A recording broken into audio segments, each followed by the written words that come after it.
ಇಂದೇ ಡೌನ್ಲೋಡ್ ಮಾಡಿ ಮತ್ತು ನಿಮ್ಮ ನೆಚ್ಚಿನ ಶೋಗಳನ್ನು ಆನಂದಿಸಿ. ಲಕ್ಷ್ಮಿ,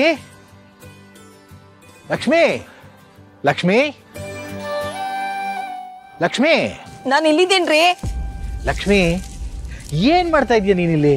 ಅಯ್ಯೋ, ಸ್ವಲ್ಪ ಎಲ್ಲ ಗಲೀಜಿತ್ತಲ್ಲ, ಕ್ಲೀನ್ ಮಾಡ್ತಾ ಇದ್ದೆ. ಅಯ್ಯೋ, ನಾನು ಬಿಡುವಾಗಿದ್ದಾಗ ಇದೆಲ್ಲ ಮಾಡ್ತಿರ್ಲಿಲ್ವಾ? ಬಾಯ್, ನಿಂಗೊಂದು ವಿಷಯ ಹೇಳ್ಬೇಕು. ಏನ್ರಿ, ತುಂಬಾ ಖುಷಿಯಾಗಿದ್ದೀರಾ? ಲಕ್ಷ್ಮಿ, ನನಗೊಂದು ಕೆಲಸ ಸಿಕ್ತು ಲಕ್ಷ್ಮಿ. ಓನರು ಅಡ್ವಾನ್ಸ್ ಅಂತ 2,000 ಕೈಗೆ ಇಟ್ಬಿಟ್ರು. ಹೌದಾ? ಒಳ್ಳೇದಾಯ್ತು. ಮತ್ತೆ ಸೆಕ್ಯೂರಿಟಿ ಕೆಲ್ಸಕ್ಕೆ ಸೇರ್ಕೊಂಡಿಲ್ಲ ತಾನೆ? ನೋಡಿ, ನನ್ನ ಹತ್ರ ಏನು ಮುಚ್ಚಿಡಬಾರ್ದು. ಏನಿದೆಯೋ ಹೇಳ್ಬಿಡಿ. ಲಕ್ಷ್ಮಿ, ಮುಚ್ಚಿಡಕ್ಕೆ ಇನ್ನೇನು ಉಳ್ಕೊಂಡಿದೆ? ನನ್ನ ಜೀವನ ಒಂಥರ ತೆರೆದ ಪುಸ್ತಕ ಥರ ಆಗೋಗ್ಬಿಟ್ಟಿದೆ. ನನಗೆ ಕೆಲಸ ಸಿಕ್ಕಿರೋದು ಈ ಕೇಟ್ರಿಂಗ್ ಬಿಸ್ನೆಸ್ ಅಂತ ನೋಡು, ಅಲ್ಲಿ. ಸರಳ, ಅವ್ರು ಎಲ್ಲಿ ಅಡ್ರೆಸ್ ಹೇಳ್ತಾರೆ ಅಲ್ಲಿ ತೊಗೊಂಡೋ ಊಟ ಇಳಿಸ್ಬೇಕು, ನನ್ನ ಕೈಲಿ ಅದು ಸಹಾಯ ಮಾಡೋದು, ವಾಪಸ್ ಬಂದು ಆಫೀಸಲ್ಲಿ ಇರೋದು, ಅಷ್ಟೇ ನನ್ನ ಕೆಲಸ. ಕೆಲಸ ಏನೋ ಸರಿಯಾಗಿದೆ, ಆದರೆ ನೀವು ಅಲ್ಲಿ ಹೋದಾಗ ನಮ್ಗೆ ಗೊತ್ತಿರೋರು ಯಾರು ನೋಡಿದ್ರೆ ಏನಾದ್ರು ಅನ್ಕೊಂಡ್ರೆ? ಅನ್ಕೊಳ್ಳೋಂಥವ್ರು ಜೀವನ ಮಾಡೋಕ್ಕೆ ಸಹಾಯನ ಮಾಡ್ತಾರೆ. ನೀನೊಬ್ಳು ಪ್ರಾಮಾಣಿಕವಾಗಿ ದುಡಿಬೇಕು, ಬದುಕನ್ನ ಸರಿ ಮಾಡ್ಕೋಬೇಕು. ಇಂಥದಕ್ಕೆಲ್ಲ ನಾನು ತಲೆ ಕೆಡಿಸ್ಕೊಳ್ಳಲ್ಲ. ರೀ, ನಾನು ನಿಮ್ಮ ಜೊತೆಗೆ ಸೇರ್ಕೊಂಡು ಏನಾದರೂ ಸಹಾಯ ಮಾಡಲಾ? ಈಗ ನನಗೆ ಕೆಲಸ ಸಿಕ್ಕಿದೆ ಅಲ್ವಾ, ನಾನು ಮಾಡ್ತೀನಿ, ನೀನು ಆರಾಮಾಗಿರು. ಹಾಗಲ್ಲ ರೀ, ನಿಮ್ಮನ್ನ ಹೊರಗಡೆ ದುಡಿಯೋದಿಕ್ಕೆ ಕಳಿಸಿ ನಾನು ಹೇಗೆ ಆರಾಮಾಗಿರ್ಲಿ? ನೋಡಿ, ಇಬ್ಬರು ಕೈ ಜೋಡಿಸಿ ದುಡಿದ್ರೆ ನಮಗೆ ಒಳ್ಳೇದಲ್ವಾ? ಈಗ ಇನ್ನೂ ನಮ್ಗಂಥ ಪರಿಸ್ಥಿತಿ ಬಂದಿಲ್ಲ. ಹಂಗೇನಾದರೂ ಬಂದಾಗ ನಾನೇ ಹೇಳಿ, ಆಯ್ತಾ? ಎಲ್ಲ ಬಿಟ್ಟು ಬಂದ ನಮಗೆ ಮುಂದೆ ಹೇಗಪ್ಪ ಅಂತ ಯೋಚನೆ ಮಾಡ್ತಾ ಇದ್ವಿ. ಆ ದೇವರು ನಮ್ಮ ಕೈ ಬಿಡಲಿಲ್ಲ ರೀ. ಅದಕ್ಕೆ ಹೇಳೋದು, ಯಾರೇ ಕೈ ಬಿಟ್ರೋ ಆ ಭಗವಂತ ನಮ್ಮ ಕೈ ಬಿಡೋದಿಲ್ಲ ಅಂತ. ಕಾಲ ಕಾಲಕ್ಕೆ ನಮ್ಗೇನೇನು ಕೊಡಬೇಕೋ ಕೊಡ್ತಾ ಹೋಗ್ತಾನೆ. ನಿಜ ಲಕ್ಷ್ಮಿ, ಒಂದು ಕೆಲಸ ಮಾಡುವ. ಈಗ ಹೆಂಗಿದ್ರು ಅಡ್ವಾನ್ಸ್ ದುಡ್ಡು ಬಂದಿದೆಯಲ್ವಾ, ಜೀವನ ಮಾಡೋಕ್ಕೆ ಏನು ಬೇಕು ಆ ಸಾಮಾನುಗಳನ್ನೆಲ್ಲ ಮಾರ್ಕೆಟ್ಗೆ ಹೋಗಿ ತೊಗೊಂಬರೋಣವಾ? ಅಲ್ಲ ನೋಡಿ, ಪ್ರಪಂಚನ ತಲೆ ಮೇಲೆ ಬಿದ್ದವ್ರದೆಲ್ಲ ನಿಂತಿದ್ದಾಳೆ. ಅತ್ತೆ, ನೀವಾದ್ರೂ ಸ್ವಲ್ಪ ಬುದ್ಧಿ ಹೇಳಿ.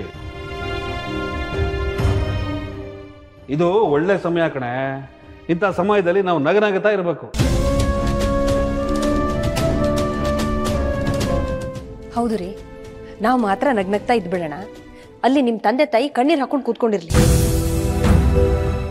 ಹೆತ್ತ ಅಪ್ಪ ಅಮ್ಮ ಕಣ್ಣೀರು ಹಾಕ್ತಾ ಇದ್ರೆ ಯಾವ ಮಕ್ಕಳ್ರಿ ಉದ್ಧಾರ ಆಗ್ತಾರೆ? ನಿಮ್ದೊಳ್ಳೆ ಕಥೆ ಆಯ್ತಲ್ಲೇ. ಅವ್ರ ಬಗ್ಗೆ ಯೋಚನೆ ಮಾಡೋದನ್ನು ಬಿಟ್ಟಿಲ್ವಲ್ಲ ಇನ್ನು. ಅವ್ರೇನು ಚಿಕ್ಕ ಮಕ್ಕಳೇನೆ, ಎಲ್ಲೋ ಒಂದ್ ಕಡೆ ಇರ್ತಾರೆ ಬಿಡು. ಹೌದು ರೀ, ಈ ವಯಸ್ಸಲ್ಲಿ ಎಲ್ಲೋ ಒಂದ್ ಕಡೆ ಇರೋದಿಕ್ಕೇನೆ ನಿಮ್ಮನ್ನ ಅವರು ಸಾಕಿ ಬೆಳೆಸಿ ದೊಡ್ಡವರನ್ನಾಗಿ ಮಾಡಿದ್ದು. ನೀವು ಹುಟ್ಟಿದ್ದಾಗೆ ನಿಮ್ಮನ್ನ ಎಲ್ಲೋ ಒಂದ್ ಕಡೆ ತಗೊಂಡೋಗಿ ಬಿಟ್ಟು ಬಂದ್ಬಿಡ್ಬೇಕಾಗಿತ್ತು. ಆವಾಗ್ಲೂ ಇದೇ ಮಾತಾಡ್ತಿದ್ರ ಅಂತ ಗೊತ್ತಾಗ್ತಿತ್ತು. ಹಾಗೆ ಮಾಡಿದ್ರೆ ಬಹಳ ಚೆನ್ನಾಗಿರ್ತಿತ್ತು. ಯಾಕಂದ್ರೆ ಯಾರೋ ದುಡ್ಡಿರೋರು ನನ್ನನ್ನು ಕರ್ಕೊಂಡೋಗಿ ಸಾಕ್ತಿದ್ರು.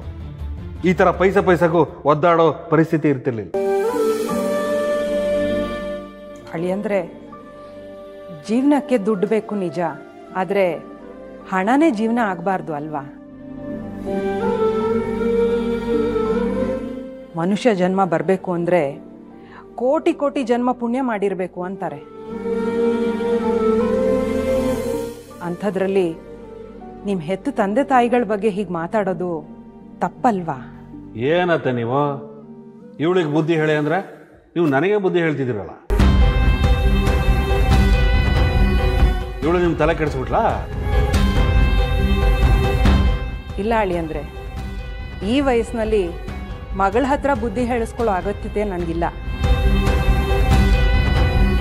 ನನ್ನ ಅನುಭವದ ಮಾತು ನಿಮ್ಮ ಹತ್ರ ಹೇಳಿದೆ. ನಾನು ಮಾತಾಡಿದ್ದೇನಾದರೂ ತಪ್ಪಾಗಿದ್ದರೆ ದಯವಿಟ್ಟು ಕ್ಷಮಿಸಿ. ಅಮ್ಮ, ಏನಮ್ಮ ನೀನು ಇವ್ರ ಹತ್ರ ಎಲ್ಲ ಕ್ಷಮೆ ಕೇಳ್ಕೊಂಡು? ನಿನ್ನನ್ನ ಕ್ಷಮಿಸೋಷ್ಟು ದೊಡ್ಡ ವ್ಯಕ್ತಿ ಅವರೇನಲ್ಲ. ನೋಡೆ, ನನ್ನನ್ನು ಯಾರು ಕ್ಷಮಿಸೋ ಅಗತ್ಯ ಇಲ್ಲ.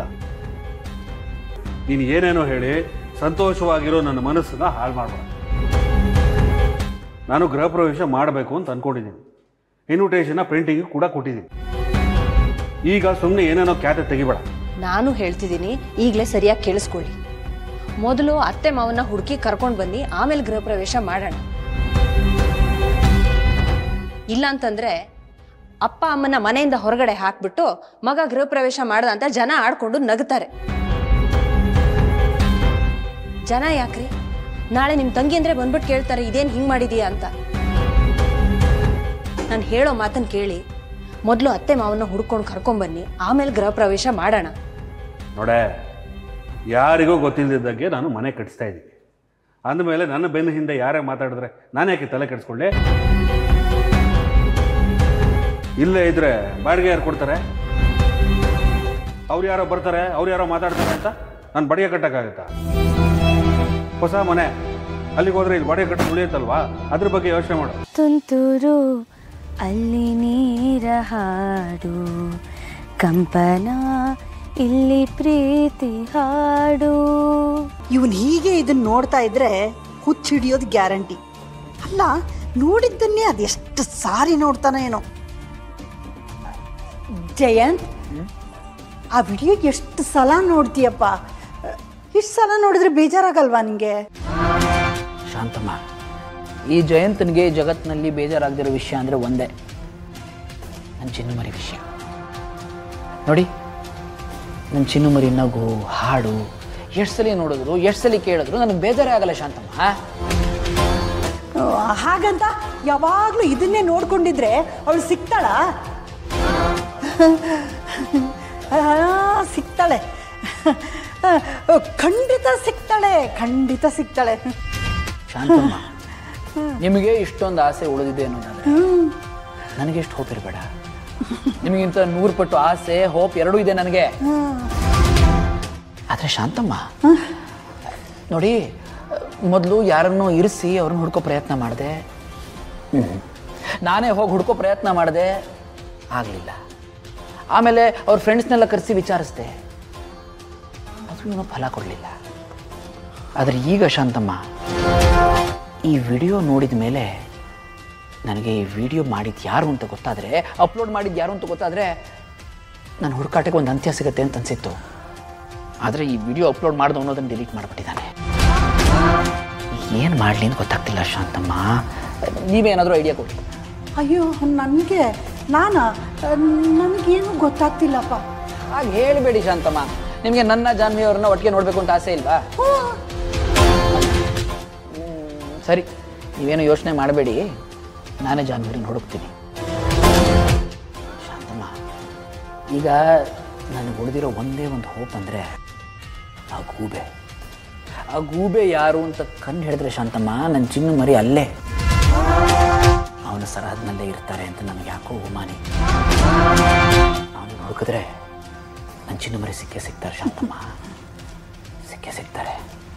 ಹೇಗೆ ಹುಡುಕ್ಲಿ?